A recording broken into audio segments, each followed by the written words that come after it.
invitar a que pase adelante al director ejecutivo de Ceres, el PhD Ignacio Munyo.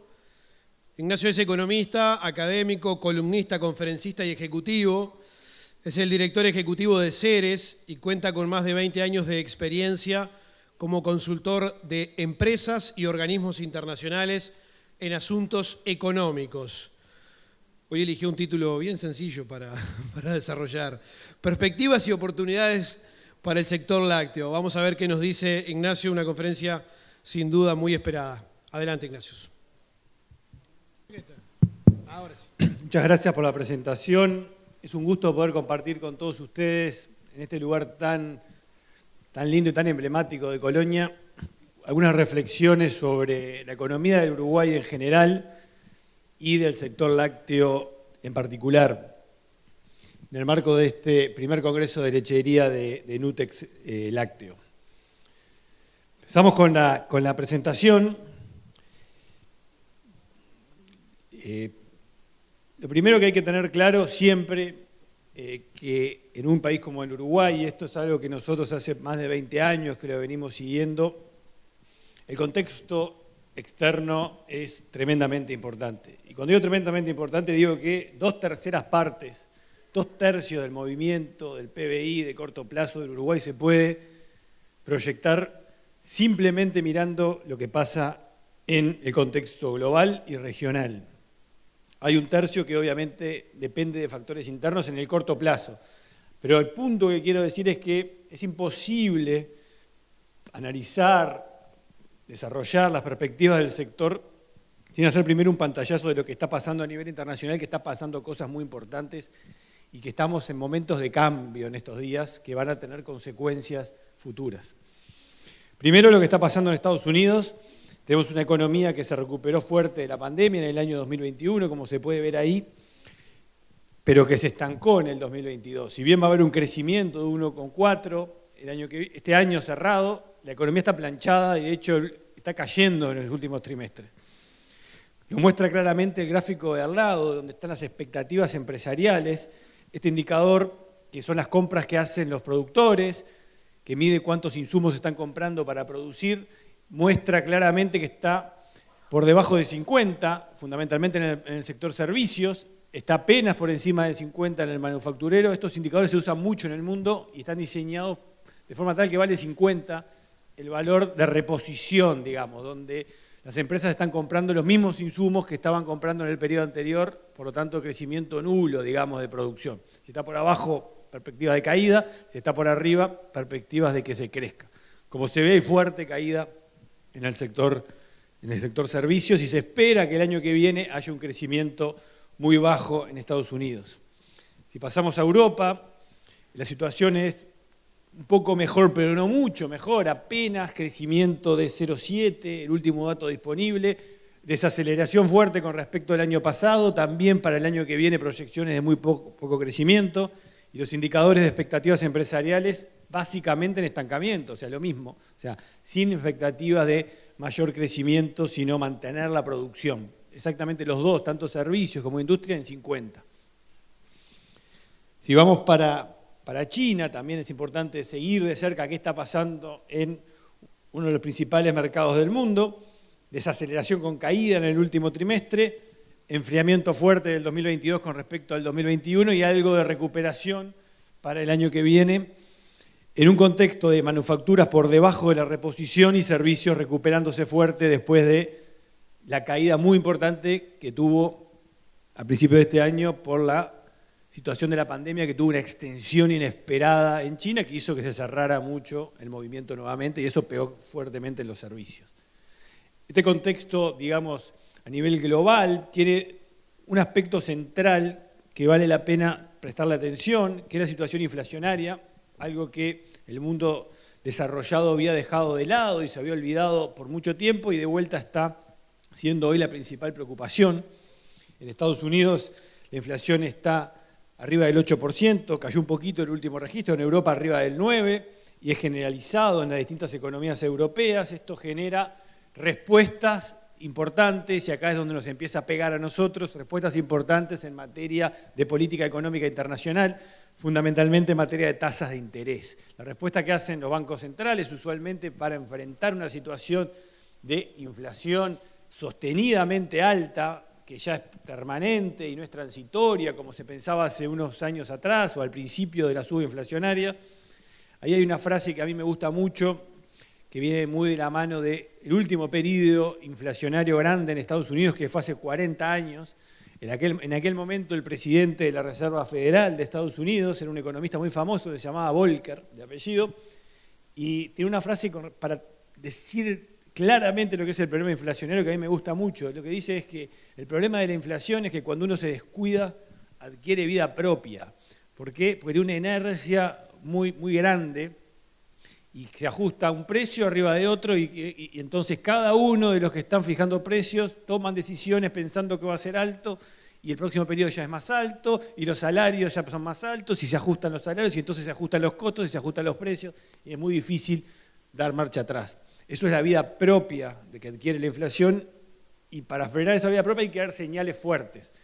En los 80 se dio una señal tremendamente fuerte de una suba muy grande de las tasas de interés. Ahora están teniendo respuestas importantes por parte de la Reserva Federal de Estados Unidos y por parte del Banco Central Europeo que se traducen a través del mercado en tasas de largo plazo, que son las que a mí más me importan, más allá de las tasas que fija la Reserva Federal y el Banco Central Europeo, que son las tasas, por ejemplo, del bono a 10 años de Estados Unidos, que está, de hecho, actualizado, está pasando casi el 4%, esto tiene un par de días ese gráfico, y el problema es que tasas más altas en Estados Unidos, hacía más de 20 años que no estaba por estos registros, miren lo que es el gráfico desde el 2014, estás cortando niveles que hacía por lo menos aquí se ve una década, pero si vas más para atrás tampoco encontrás niveles tan altos, que implican naturalmente para el país, para un país como el nuestro que necesita inversión extranjera directa para poder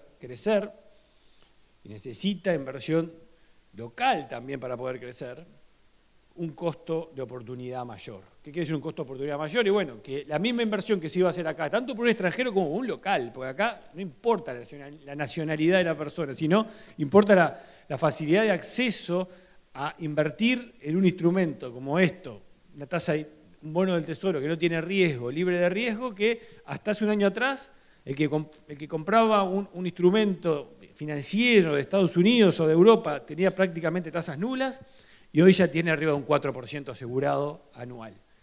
¿Qué implica eso? Bueno, que el que iba a hacer la inversión acá, con todo lo que implica, tener que hacer una inversión, contratar trabajadores, lidiar con los problemas burocráticos, lidiar con la infraestructura, lidiar con los problemas reales de hacer una inversión productiva, que ustedes ven todos los días, ahora tienen una alternativa mejor, por no hacer nada más que poner los recursos en un bono. Entonces, estos cambios son relevantes porque cambian la dinámica de las decisiones de inversión y hay que estar muy atentos a lo que pase en los próximos meses. Todavía está en niveles relativamente bajos, ¿no? Todavía. Pero si esto crece más, porque los mercados hacen que reaccione más, porque la inflación no termina de aflojar y se siguen tomando decisiones de suba de interés, hay que tener mucho cuidado. No podemos hacer nada, porque esto no lo mueve, obviamente, Uruguay.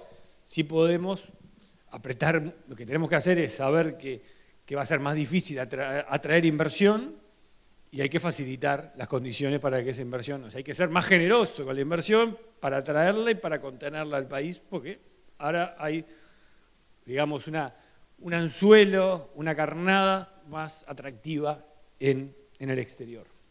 Este es un primer punto importante, los cambios en la tasa, en el costo del financiamiento, que también afecta al sector público, porque Uruguay se tiene que financiar en los mercados, ha accedido y está accediendo ahora en los próximos meses a tasas bajísimas, pero en la medida que estas tasas suben, también va a subir el costo de financiamiento al sector público. Si en los próximos años sube mucho más, obviamente que se le va a encarecer el financiamiento del gasto que permanentemente es mayor que los ingresos que tiene el gobierno. Otro dato relevante del contexto internacional que va de la mano de lo anterior, porque usualmente cuando suben las tasas de interés, al mismo tiempo también caen los precios de commodities que se transan, que se comercian en mercados financieros. Son básicamente la otra cara de la misma moneda, y así como sube la tasa, le empiezan a caer el precio del petróleo y el precio de los alimentos, marcadamente, como se ve en los gráficos. De todas formas, el precio de los alimentos todavía está 45% arriba de los niveles del año 2020, ¿no? Todavía da un margen y sigue estando bastante por arriba de los niveles récord del 2013. ¿Cuánto más va a durar esto? No lo podemos saber, pero claramente de haber estado en el punto allá arriba hace unos meses atrás, ahora estar en donde estamos, ya es un escenario no tan atractivo desde el punto de vista externo, ¿no? Está cambiando un poco el viento, hay que ser conscientes. Pasamos de un escenario externo extremadamente favorable para todo el sector agroexportador a un escenario, digamos, más neutro por ahora, y habrá que ver cómo sigue. Muy difícil poder predecir esto, o sea, es prácticamente imposible porque depende qué va a pasar con las inflaciones, qué va a pasar con cómo responden las tasas de interés y cómo responden también otros factores de oferta y de demanda que están atrás también de los precios de los alimentos. Pero gran parte del movimiento es financiero, muchas veces en los precios de commodities. Ese movimiento juega que cuando sube la tasa te caen los precios de commodities que se negocian en los mercados financieros a la vez que se negocian los bonos de Estados Unidos. Particularmente para los sectores del agro y en particular para la leche, los precios siguen estando arriba de lo que eran los niveles de la pandemia. La carne 64%, la leche todavía 44% arriba, a pesar de la caída, se levantó un poquito al final. El arroz es el que está más parejo, en los mismos niveles, perdió toda la ganancia y la soja sigue estando bastante arriba. Pero en los últimos meses se han sentido. Acá hay un punto que para mí es muy importante analizar, que es el acuerdo Unión Europea-Mercosur, que es en el marco de un contexto internacional que está cambiando, en el marco de una guerra que todavía no terminó y que se ha extendido más de lo que uno podía pensar inicialmente. Se ha tenido una consecuencia central, más allá de la catástrofe humanitaria de la guerra, es que ha despertado en Europa dos demandas que no existían antes de la guerra. Una, la demanda de seguridad alimenticia, y dos, la demanda de seguridad energética. Eso es una realidad. La dependencia de Europa hacia Europa Oriental, hacia Rusia, era muy grande en materia de energía y de alimentos. Se abrió una duda existencial que generó por lo menos inicialmente un interés mayor a el acuerdo que estaba encajonado desde el año 2019, que se había acordado por parte del gobierno anterior de Uruguay, junto con Bolsonaro y con Macri de Argentina, que tenía previsto que, por ejemplo, para los lácteos, una vez aprobado, 10 años de espera para que ingresen libre de impuestos los lácteos europeos en América Latina y los latinoamericanos en Europa. Este era un punto que preocupaba específicamente al sector, pero está claro que son 10 años, ¿no? Una vez que esto se apruebe, que habrá que ver si se aprueba. O sea, hay un plazo previsto porque es un sector especialmente delicado de recibir competencia desde Europa. La carne, 5 años, lo más importante para el Uruguay en materia de exportaciones es el ingreso de la carne a Europa. Habrá que esperar 5 años que sea una vez aprobado el acuerdo.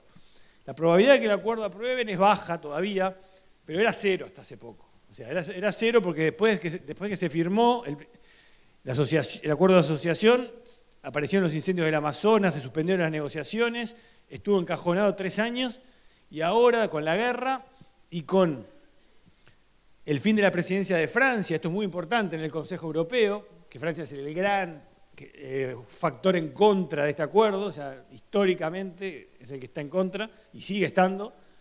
Ahora asume República Checa, Suecia y España ha dicho públicamente que va a poner sobre la mesa esto y es su gran objetivo durante su presidencia el año que viene, octubre del 2023, quiere que se llegue a este acuerdo. Habrá que ver.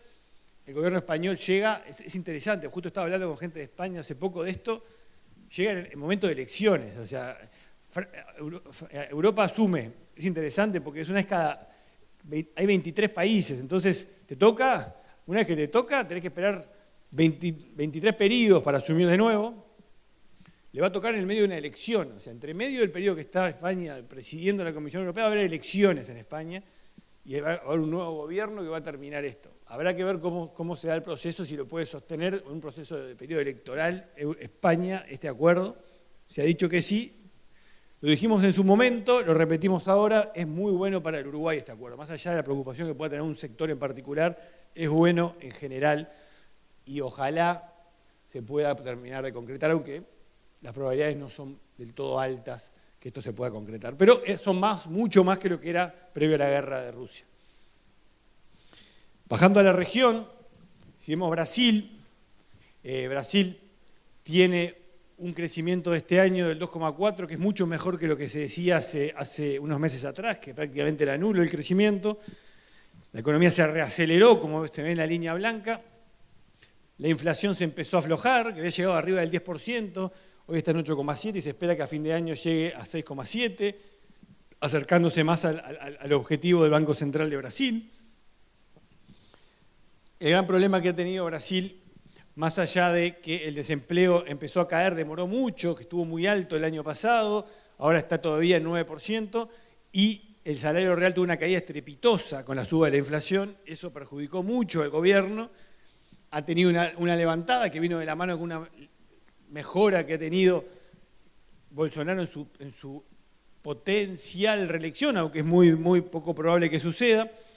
Si uno ve las encuestas al día de hoy, considerando 25 encuestadores de Brasil, en primera vuelta este domingo, o sea, estamos a horas de que haya elección en Brasil, Lula estaría con 45, Bolsonaro con 35, y si hubiera una eventual segunda vuelta, 52-39, por lo tanto es amplio favorito hoy, al día de hoy, que Lula vuelva al gobierno en Brasil, y eso cambia muchas cosas, ¿no? O sea, cambia en particular el enfoque hacia el Mercosur, el enfoque hacia el mundo.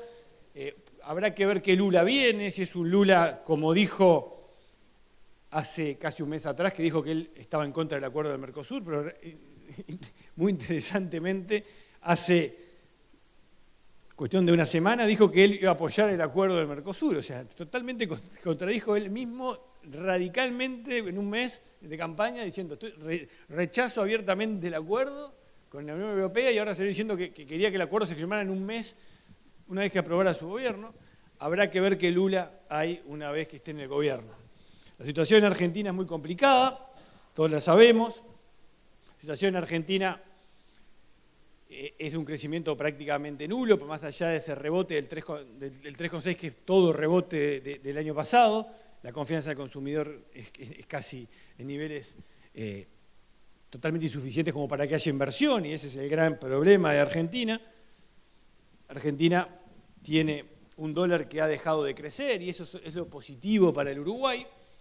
El dólar blue, que desde que asumió el ministro Massa ha dejado de crecer y se está estancado en 2,80, 2,90, pero al mismo tiempo la inflación sigue creciendo y está cerca del 80%. Eso es muy mala noticia para Argentina, una buena noticia para la competitividad o la paridad cambiaria con Uruguay, ¿no? Argentina, nosotros estamos, como muy claro en esta ciudad, estamos sufriendo mucho el desequilibrio cambiario con Argentina, que está en niveles récord, de paridades cambiarias históricas a favor de Argentina, o sea, en detrimento de lo caro que está Uruguay. La única forma de que esto se pueda solucionar de manera ordenada es Uruguay manteniéndose con la estabilidad que tiene y Argentina teniendo una inflación de los niveles que tiene hoy, que va haciéndolo más caro. Basta con ir, al que viaja seguido a Buenos Aires o al resto de Argentina, se da cuenta que cada vez que vas un poquito más caro, un poco más caro, porque la inflación juega y juega fuerte. Si se puede sostener estable el tipo de cambio blue, y eso va a depender de las medidas que tome este gobierno, por lo que le resta, y de las encuestas que empiecen a salir, o lo que ya se están viendo, que hay un cambio de gobierno, eso, el principal escenario es un cambio de gobierno. Si el nuevo gobierno genera en los mercados una determinada credibilidad como para que el dólar no siga subiendo, se estanque, que no podemos.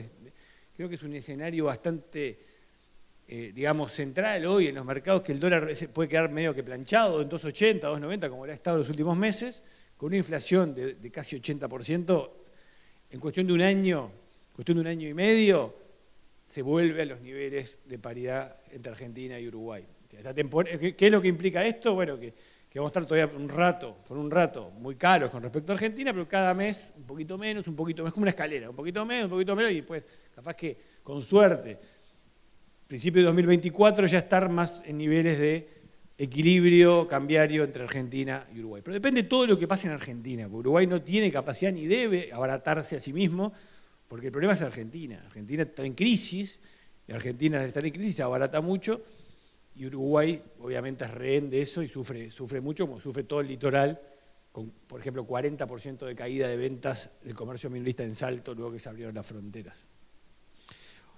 Decía que el escenario del día de hoy más probable es que haya un cambio de gobierno. Juntos por el Cambio está por encima del frente de Todos, y si uno le suma a los liberales que vendrían probablemente a acercarse a Juntos por el Cambio, estamos hablando de una diferencia muy importante entre la oposición actual y el gobierno. Habrá que ver cómo sigue, pero esto es muy importante para estabilizar el tipo de cambio. Y para Uruguay lo que le puede importar es que Argentina se empiece a encarecer un poco, y eso nos favorecería tanto para el turismo como para el comercio minorista. Entonces ese contexto es el relevante, ya bajando al Uruguay, después desembarcando en el sector específico lácteo. Primero una reflexión general del desempeño económico del Uruguay. Todo esto afecta, este contexto que, como diríamos, es peor que lo que era un año atrás y peor de lo que era a principio de año, tiene un impacto directo sobre la economía uruguaya. Pasamos al siguiente. La economía, de todas formas, a pesar del deterioro, va a crecer mucho este año, va a crecer 4,7 el 2022. Gran parte de eso ya está jugado, o sea, se jugó durante el primer semestre del año. Es más, si no creciera más la economía, el último dato disponible se conoció la semana pasada y el PBI creció mucho en el segundo trimestre, que se presentó el dato. Hay datos hasta junio. Imaginemos el escenario que no creciera más, o sea, que ya a partir de julio la economía estuviera planchada, con cero crecimiento, ya estaría creciendo cercano al 5%. Ya ese escalón fue muy fuerte. Nosotros generamos todos los meses un indicador que es mensual, que es el índice líder de actividad económica, porque el PBI sale una vez cada 3 meses y con rezago de 3 meses. Entonces recién vamos a conocer el tercer trimestre en diciembre. Nosotros calculamos todos los meses y salió justo ayer el dato y dio un crecimiento en septiembre del índice líder. Por lo tanto, el tercer trimestre también habría algo de crecimiento, no quedaría del todo planchado, por lo tanto el crecimiento de la economía podría ser incluso mayor. O sea, hay un contexto externo que está empezando a empeorar, todavía eso no tiene repercusión negativa en el país porque el sector agroexportador sigue siendo un motor muy importante en materia exportadora, y tenemos un momento obviamente favorable en la construcción, los últimos tramos de la obra de la planta de UPM en el centro del país, que es, como todos sabemos, la principal inversión de la historia del Uruguay, y que justo ahora está en el momento que más está moviendo la economía, porque está contratando directamente a 10.000 trabajadores, y está también la obra del ferrocarril central en su apogeo. Entonces, tenemos eso que ayuda, que va mucho más allá del contexto, ¿no? Algo puntual, que hace por lo menos 6 años que se está esperando, negociando, y que ahora cayó en este año y en este momento, y eso afecta ahora, y el año que viene ya no va a estar, hacia fin de año, y va a haber que arreglárselas para compensar esa pérdida que ya no va a existir. Por eso se ve una desaceleración importante el año que viene al 3, que va a depender mucho para concretarse ese 3% de lo que pase en el contexto internacional, que, como mostraba al principio, está muy incierto. Si vemos por sectores, rápidamente las actividades primarias son las que están creciendo más, junto con la construcción, básicamente lo que acabo de decir, o sea, sector agroexportador y UPM2 son las que están moviendo la economía, y por sectores están todos por encima ya de los niveles prepandemia. Vamos a pasar rápido esto, bajando, porque quiero llegar al sector lácteo, donde tengo mucho para decir. Si vemos cuáles están siendo los motores, sabemos que la temporada pasada fue muy mala, en números lo ven acá, entró un 63% menos de argentinos y un 43% menos de gastos de turistas en Uruguay, con respecto a los niveles prepandemia, obviamente mejores que el 2021, que fue con fronteras cerradas. La próxima temporada, el otro día justo lo decíamos, en una presentación ante el sector turismo, probablemente esté entre medio, entre la del 2022 y la de 2020, porque el efecto argentino todavía se va a sentir, va a ser muy difícil que se superen los niveles del 2020, tanto en nivel de ingresos como de gasto de turistas al Uruguay. La industria está creciendo. Acá hay un dato que para mí es muy relevante. El personal ocupado cae con respecto a la prepandemia mientras la producción industrial sube. O sea, tenemos un 10%, casi 11% de producción industrial por encima de la prepandemia, con un 2,5% menos de personas ocupadas, o de personal ocupado, y 10% menos de horas trabajadas. Ahí se ve el 9,9%. O sea, ¿qué quiere decir esto? Que se hace más con menos personas. Esto es, ¿qué es lo que te genera? Un foco en el mercado de trabajo permanente. Esto es automatización, esto es tecnología, esto es algo que está presente hoy en Uruguay y va a estar por mucho tiempo, y lo que nos determina es que el mercado, repito, de trabajo va a estar en desafío permanente y va a ser un foco de atención que el gobierno va a tener que poner mucho ingenio y yo diría que hay que poner innovación en las políticas públicas para tratar el problema del desempleo tecnológico que cada vez va a ser más profundo. Bajando al agro y bajando a la lechería, si vemos a otros sectores, bovinos tuvo un crecimiento muy grande tanto de las faenas, que después se estabilizaron y ahora los precios nos están ayudando. Tuvimos una excelente cosecha de soja y la leche, la remisión de leche de esa planta está ahora un 6% arriba de los niveles prepandemia, que ha tenido un muy buen año, un par de años muy buenos. Obviamente que siempre hay que tener la incertidumbre propia de los próximos tiempos, que es muy difícil, por lo menos para mí, a ustedes probablemente les cueste menos proyectar el precio de la leche para el futuro y cuánto va a ser la remisión a las plantas.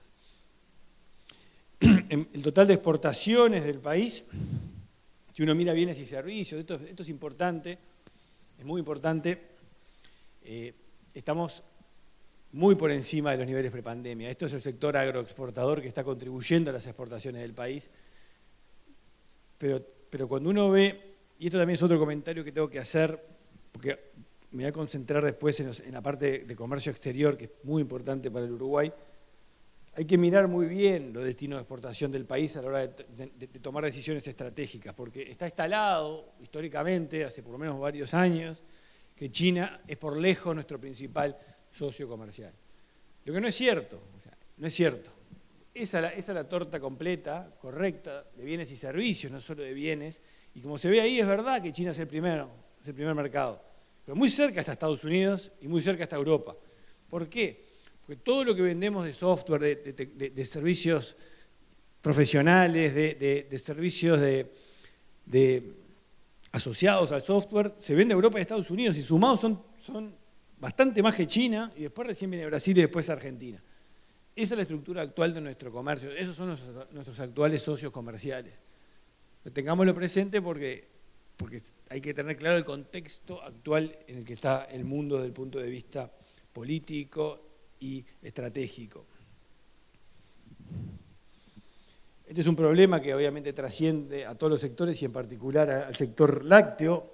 El tipo de cambio está en un nivel que ha bajado bastante del año pasado y está estable en torno a los 41 hace tiempo. Se espera una leve suba de acá a fin de año en los mercados, con una inflación del 9,9% o 9,5% si uno considera la inflación total y no la subyacente, que le excluye precios regulados por el Estado. Esto nos pone en una situación de encarecimiento, porque relaciona al resto del mundo, porque si el dólar está planchado o ha bajado y los precios internos están subiendo en razón del 10% anual, Uruguay se está volviendo más caro. Tenemos un proceso de pérdida de competitividad cambiaria en los últimos meses, en el último año, que obviamente preocupa al sector agroexportador y es un foco de tensión. Ahora, que el gobierno puede hacer muy poco, además, para cambiar esto. No es que acá hay una responsabilidad directa del Banco Central en el manejo de la política, es el contexto que está haciendo que Uruguay tenga este dólar, es las inversiones que están llegando al país en este momento, en este año, como les decía, un año que está teniendo inversiones grandes desde el punto de vista de la planta de celulosa, y hay un contexto de inflación que se ha acelerado en el mundo. En Uruguay se mantiene hace ya bastante en estos niveles. No es que Uruguay está teniendo grandes diferencias de precios de inflación con respecto a lo que tenía previo a la pandemia. O sea, no es que tenemos un problema que es puntual porque subieron los precios internacionales. No, es un problema casi que permanente que tiene el Uruguay, una inflación que no logra meterlo dentro del objetivo del Banco Central, que es menos del 7%, que ha estado lamentablemente en los últimos 20 años el 10% del tiempo. Tenemos un objetivo que solo se respetó 10% del tiempo en los últimos 20 años. Entonces ahí claramente hay un problema. En términos de paridad cambiaria, ahí se ve claramente que no hay ningún socio comercial que tenga hoy el país relevante que esté más barato, más caro que Uruguay. Están todos bastante más baratos. Si se compara con promedios históricos, China está 11% más barato que Uruguay en promedios históricos, Estados Unidos 19%, Europa 32%, Brasil 41% y Argentina 56%. Estamos con Argentina en niveles récord de encarecimiento, como les decía. Cuando uno va a ver por sectores, y ahí aparece la leche, y muestra que el sector lácteo no lo está ayudando, porque hay algunos sectores que a pesar de que el dólar no lo ayuda en relación a la inflación, lo ayuda el precio internacional, como por ejemplo el de la carne o el de la soja, hasta el de la celulosa, compensan los valores de baja del dólar en relación a la inflación. Bueno, la leche no alcanza a compensar y en el arroz tampoco. O sea, son dos de los sectores que están en pérdida de competitividad, considerando incluso el precio internacional. O sea, que ya no hay una situación favorable externa para el sector. Específicamente con el sector, nosotros hicimos un trabajo desde Ceres el año pasado donde medimos la contribución que tiene el sector lácteo a la economía uruguaya, que es un sector muy importante, y para eso tuvimos que medir lo que en la metodología estándar, usual, que se utiliza en todo el mundo de impacto económico, 3 impactos. El directo, el que genera la producción propiamente dicha de leche, el indirecto, que es el que genera la producción de leche al arrastrar insumos necesarios para producirla en la cadena de valor, y después el inducido, que es el que se define como lo que se genera en la economía por los sueldos, el gasto de los sueldos y el gasto de los dividendos que se cobran en las empresas, y eso se ingresa de nuevo en la economía a través del consumo. Todo eso medido junto, uno mide lo que se llama el impacto económico total. Si a esto le ponemos números, primero que nada tuvimos que hacer mucho trabajo el año pasado, porque lamentablemente el gobierno nunca terminó de publicar lo que se llama matriz de insumo producto, que es lo que se necesita para poder calcular esto, que es cómo está encadenado cada sector productivo con el siguiente para atrás y para atrás y para atrás. O sea, cómo para producir 1 litro de leche se necesita, cuáles son todos los insumos necesarios que están en la cadena productiva. Eso está medido, se mide en todos los países del mundo. Acá el Banco Central presentó un insumo de la matriz de insumo producto, que son los cuadros de oferta y de utilización, y que a partir de ellos nosotros internamente procesamos, los armamos y tuvimos la herramienta completa para poder, en base a metodologías internacionales, para poder ver el impacto que tiene sobre la economía. Y ahí se ve, y esto es muy importante, que el multiplicador, como se llama, o sea, cuánto multiplica el sector lácteo, es el primero. O sea, está primero en el Uruguay, la producción de lácteos, incluso por arriba de la industria frigorífica, muy cerca, el doble prácticamente que el promedio de multiplicación sectorial en el Uruguay. O sea, que $1, $1 que se invierte en el sector se multiplica, o por cada peso o dólar que se invierte en el sector se generan $2,3 en la economía de impacto indirecto. Eso es muy importante. Y acá hay un cálculo que hicimos tomando en cuenta, por ejemplo, acá uno podría hacer cualquier supuesto de crecimiento, ¿no? Puede decir, bueno, si la industria láctea pudiera crecer 50%, 20%, 10%, multiplicaría en la economía con estos multiplicadores. Nosotros agarramos un ancla, digamos, y dijimos, bueno, asumamos que Uruguay logra en la industria láctea converger a la productividad que tiene en Argentina, que es mayor a Uruguay. La industria láctea argentina tiene niveles de productividad mayor, que se ve ahí de litros por vaca por día. O sea, Argentina tiene 21,4, Uruguay 16,6. Esto implica un 29% de aumento en la producción. Si uno le mete eso adentro del multiplicador, o sea, vuelvo al ejercicio para que quede claro, si Uruguay logra mejorar los litros de vaca por día y llegar a los niveles que hoy tiene Argentina, estaremos hablando que esto tiene un impacto de $1.300 millones, 2,6% extra de PBI, y podría crear hasta 8.500 puestos de trabajo. Obviamente es algo soñado, ¿no? O sea, esto es algo que ojalá se pueda algún día lograr, pero no es la situación actual, ni es la proyección que uno puede hacer en el corto plazo, porque deberían hacerse cosas importantes para poder lograr esto. Debería que haber transformaciones estructurales que trascienden el sector, trascienden lo que se puede hacer desde el punto de vista del propio establecimiento, del tambo de la industria. va mucho más allá de políticas que el país en su conjunto tiene que llevar a cabo. Decía que el impacto del empleo era importante, si se pudiera aumentar la producción.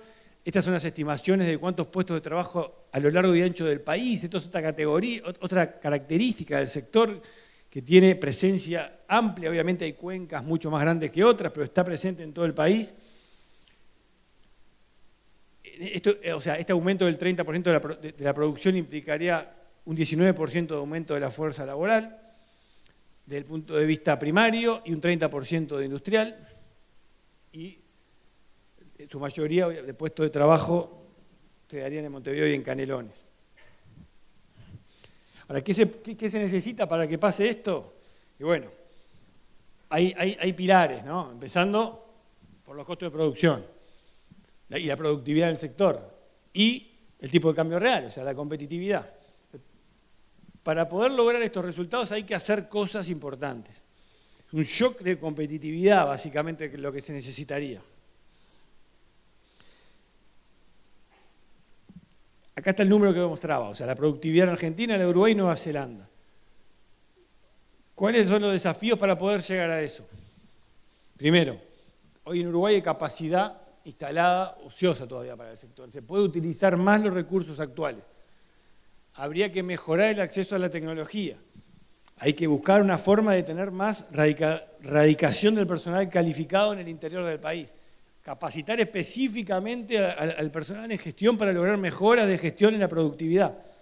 Hay que hacer una reconversión de la mano de obra, porque obviamente esa productividad mejora con la mano de la incorporación de tecnología.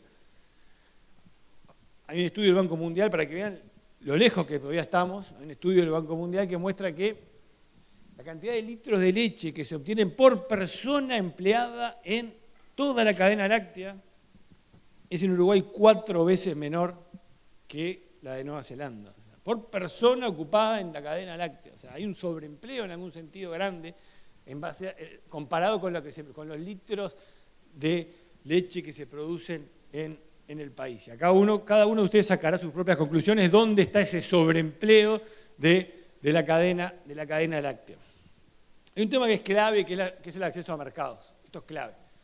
Uruguay tiene, ya hace algunos años, 3 grandes mercados de la leche: China, Brasil y Argelia. Increíblemente, Argelia es un gran mercado para la leche uruguaya. En los tres mercados hay condiciones relativamente favorables, inclusive con China, un 10% de arancel no es algo prohibitivo, obviamente en Brasil es 0, y en Argelia se paga un 5% de arancel. Ahí va gran parte de la producción de leche uruguaya. Esto podría o debería poder mejorar mucho en el futuro para poder concretar la expansión del sector. Acá se juega gran parte del partido. Esto ya lo dije, pasemos. Entonces, y esto es algo que yo me quería detener, porque el partido que juega el sector es un partido del país. O sea, no se puede aumentar la productividad del sector en los niveles que uno le gustaría si no hay una agenda general del país de reforma. Y acá nosotros hicimos un estudio muy importante en Ceres hace ya un par de años atrás, cuando asumió el actual Parlamento. Fuimos a contactar y nos reunimos con muchos en persona, con todos los legisladores, la totalidad de los senadores y el 95% de los diputados del país, uno por uno. Y compartimos con ellos una discusión y completamos un formulario con cada uno, con la visión que tiene cada uno de las distintas áreas donde se necesitan reformas. Esta es la agenda de reforma que tiene el Uruguay.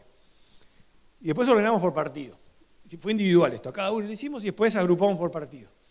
Y miren, acá seleccionamos algunas preguntas que van de la mano de lo que necesita el Uruguay para ser más productivo y en particular el sector lácteo, ¿no? Que es lo mismo. 1. El sistema educativo, ante esta afirmación, miren lo que piensan los legisladores actuales. El sistema educativo no prepara adecuadamente a las nuevas generaciones para insertarse productivamente en los mercados. Bueno, hay bastante, digamos, homogeneidad de opinión entre los legisladores de la coalición actual de gobierno. El 88% del Partido Nacional, 79% del Partido Colorado y 71% del Cabildo Abierto dicen que el sistema educativo no prepara, que hay que cambiarlo. Por eso se está proponiendo una reforma importante en el sector.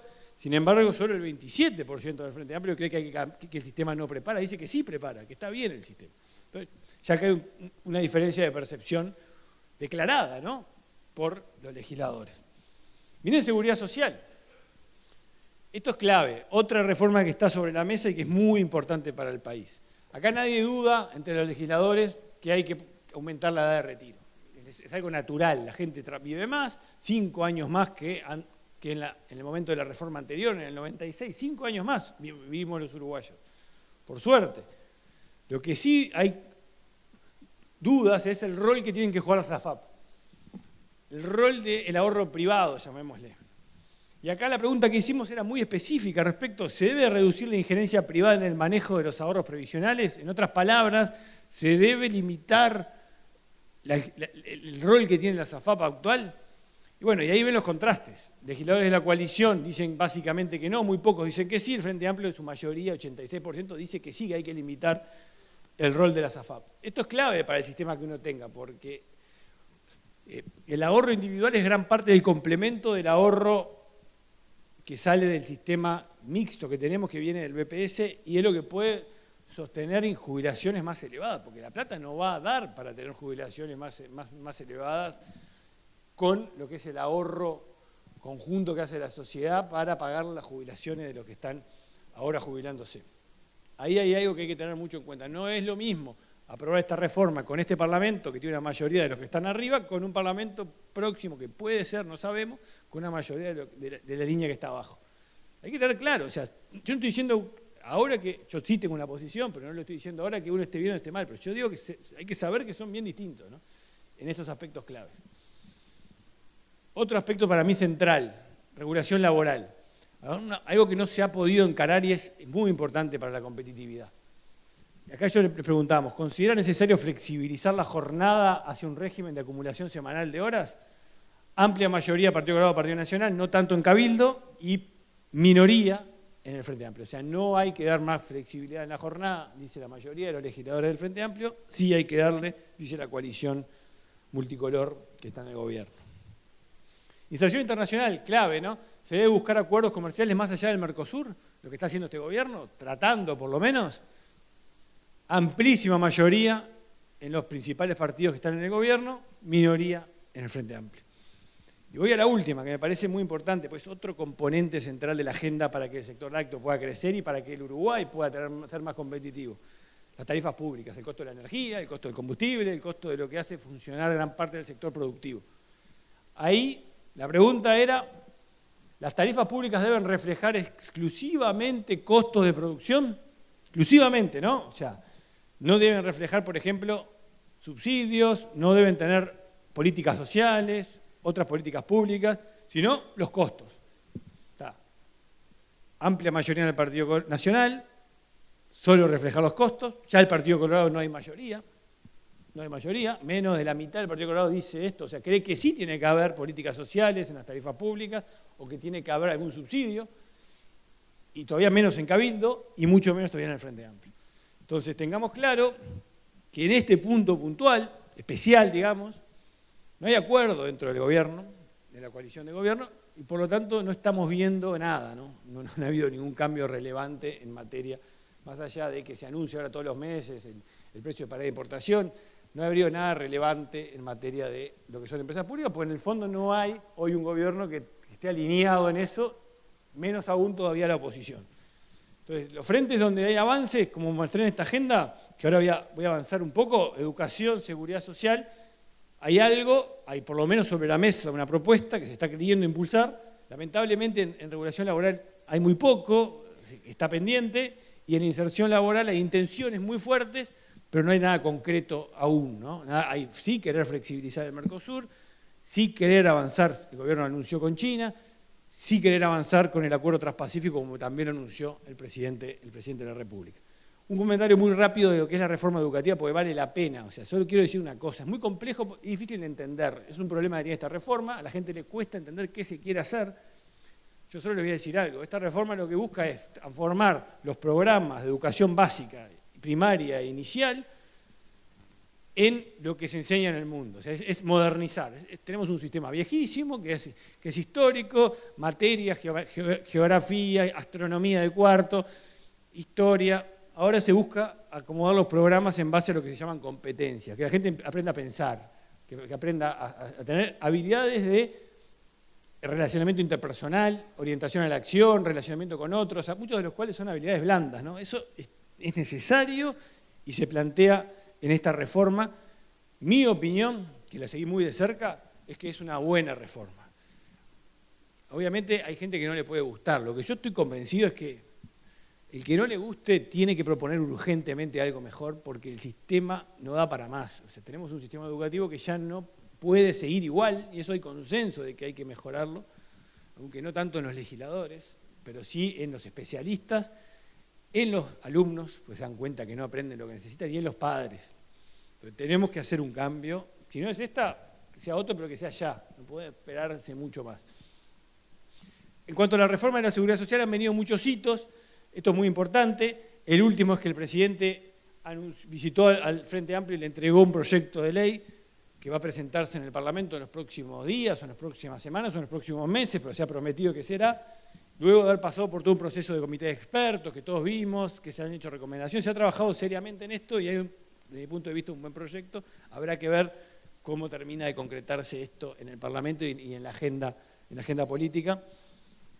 El aspecto de la regulación laboral, les decía que hay muy pocos avances. Acá creo que hay 3 pendientes muy importantes que afectan al sector. Uno, lo que es la jornada laboral, que tiene que flexibilizarse. Después hay que arreglar algo que ya es un problema insólito, que son las categorías, como se definen en los convenios laborales, que son tremendamente rígidos y encasillan a las personas a hacer tareas que tienen que hacer sí o sí, o no pueden moverse de esa tarea, de la que dice el manual. Y después la negociación por rama, que es un problema hace mucho tiempo que se discute, que se encasillan dentro de un sector de empresas que no tienen nada que ver entre sí, todos se ajustan igual. Eso no se ha hecho mucho, o prácticamente no se ha cambiado, es algo que está pendiente y se necesita para poder ser más competitivo. Esto para mí es clave.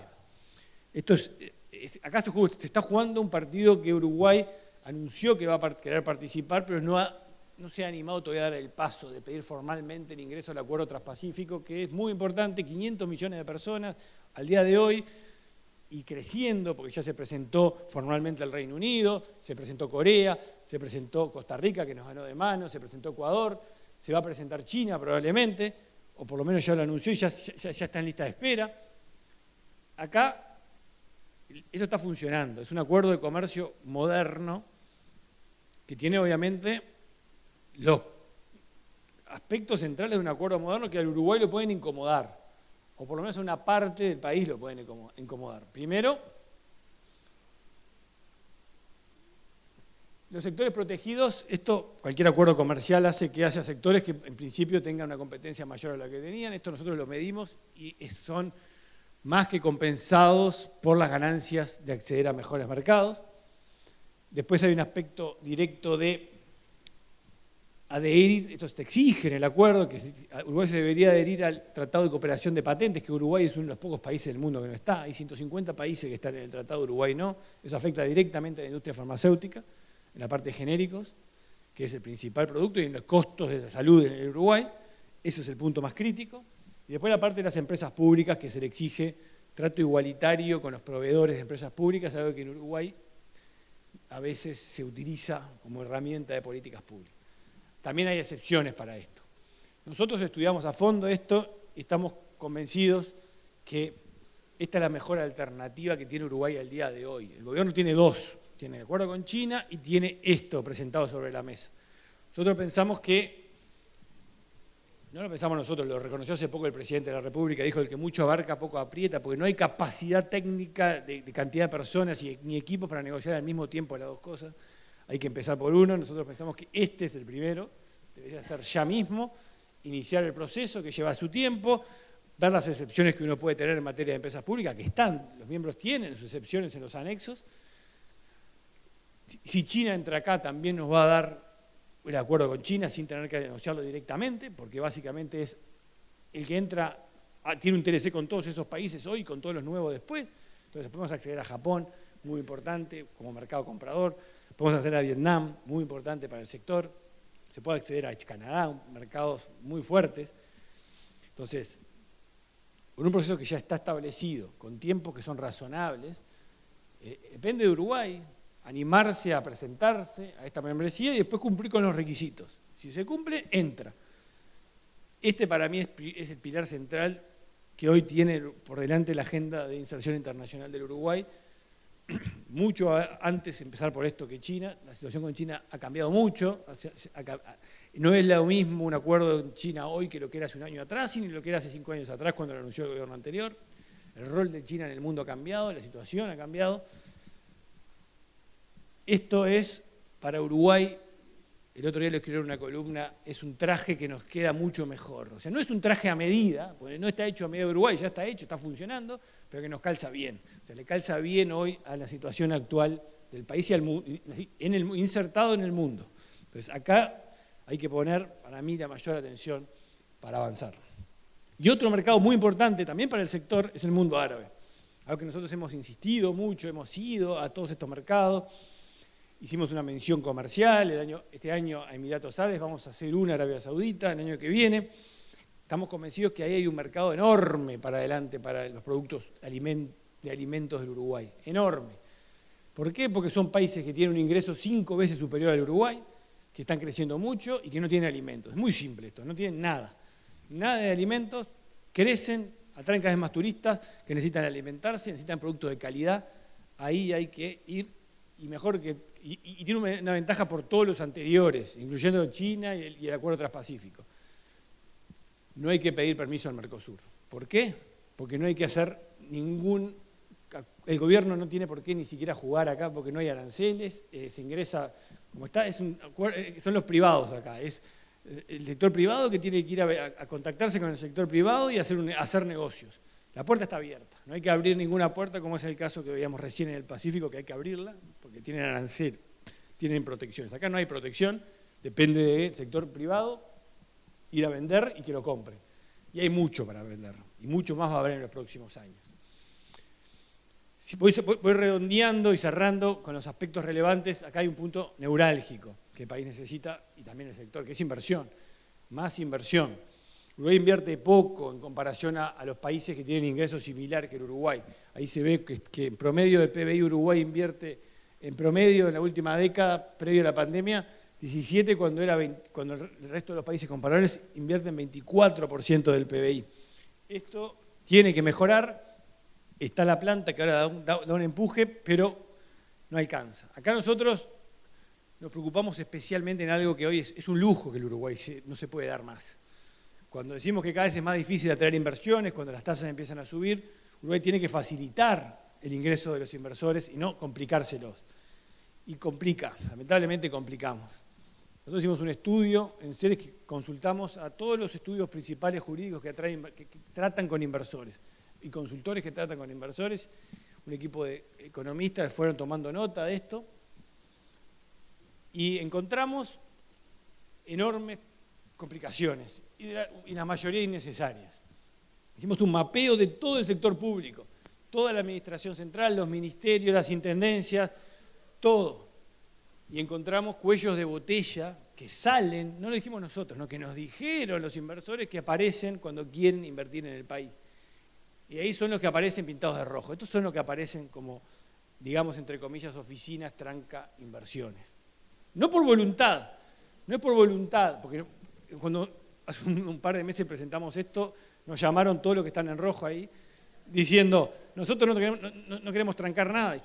Y mi respuesta fue muy simple, ya sé que ustedes no quieren trancar nada. Primero, no lo digo yo, esto me lo dicen los inversores. Entonces no se agarren con el mensajero, pero por algo lo dicen. Y después uno me preguntaba, bueno, ¿pero qué es lo que dijeron? Le pasaba, y uno era en un programa de software que digitalizamos y está todo trancado. Sí, no, lo vamos a arreglar ahora, hace 3 años, ¿no? que está queriendo arreglar. Así, muchos. Y otra cosa interesante que nos pasó, aparte de recibir llamados no muy amables de los que estaban identificados, fue que algunos que no estaban ahí, nos llamó gente que invierte, diciendo, pero ¿cómo no pusiste a esta oficina de tal ministerio, que no lo voy a nombrar ahora, que me tiene trancada hace 6 meses una inversión insólita? O sea, nos quedamos cortos con esto, entonces vamos a seguir porque esto no... Todas las intendencias pintadas, ¿no? Las intendencias es un tema, ¿no? Se piden 3 veces lo mismo de distintas intendencias para hacer algo en el país. Esto no puede ser, esa es la verdad, no puede ser. Porque todo lo que Uruguay necesita de inversión no se puede dar el lujo de complicarles la vida en vez de facilitarse. Esto es histórico esto. Siempre se habla de ventanillas únicas, de facilitar trámites.